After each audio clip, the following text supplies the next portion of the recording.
Neon buzzed over wet brick as night woke the city, the rain stitching light to shadow while N3rth0u5 held its breath. Rain hammered the neon gutters of N3rth0u5 like static on a broken radio. In the lower class alleys, the air already felt wrong, cold, thin, listening. Then the melody arrived, a slow, haunting hum that slipped between sirens and distant factory drones. Out of that sound, Ghozummist stepped forward, hood low, cloak soaked, glowing blue eyes slicing through the grayscale city like a warning sign nobody could ignore. Across the streetlights and high-rise shadows, Ph3g0rgun descended into the avenue like a monument given motion. Horns curved with silent authority, minifans whispering where ears should have been, and a faceplate carved into something almost divine, almost predatory. The lightning inside it didn't crackle yet. It waited, like it knew the exact second to strike. Harusundon Galahine's consciousness sat behind those eyes, calm and calculating, the kind of genius that didn't fear ghosts, because it had outlived being human. The first move wasn't a charge. It was Ghozummist dissolving into black mist, spilling across puddles, climbing walls, threading through vents and broken signage. Two black karambits lifted beside the fog like obedient satellites, spinning with surgical patience. The song deepened, and the mist turned heavier, sharper. No longer smoke, but a living executioner. Ph3g0rgun answered with a single step that shook water off the pavement. A pulse of electricity burst outward, turning rain into a bright, stuttering halo. The mist recoiled, not from fear but from physics, forced to regroup as the street became a charged grid. Show yourself. Ghozummist did, only for a blink. A hooded silhouette formed behind Ph3g0rgun's shoulder, and the karambits struck like black commas in a sentence that ended lives.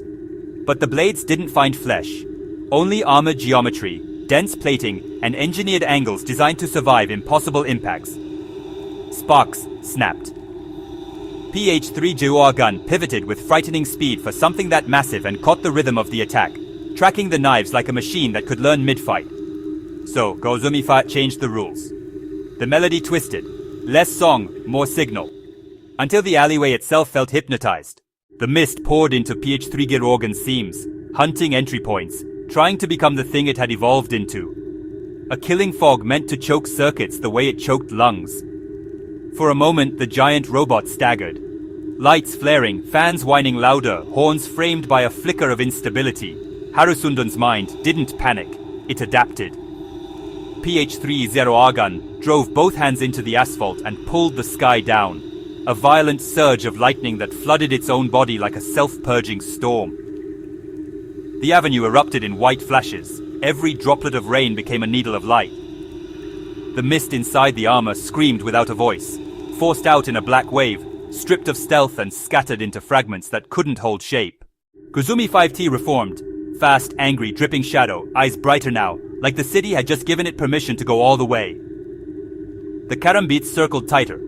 The mist lunged again, not as smoke, but as a blade-shaped tide, rushing straight for Ph3g0rgun's core. Ph3g0rgun didn't retreat.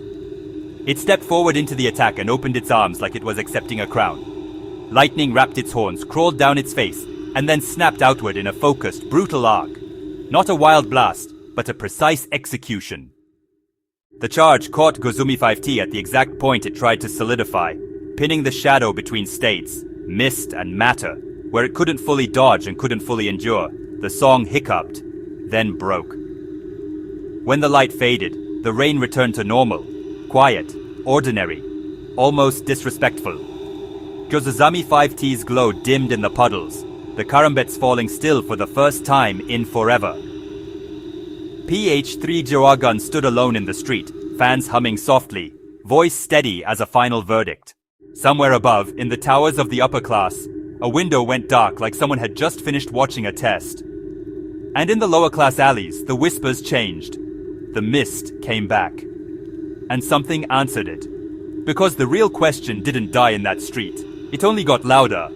Who created Ghozummist? And why would they send it against a mind that already conquered death once?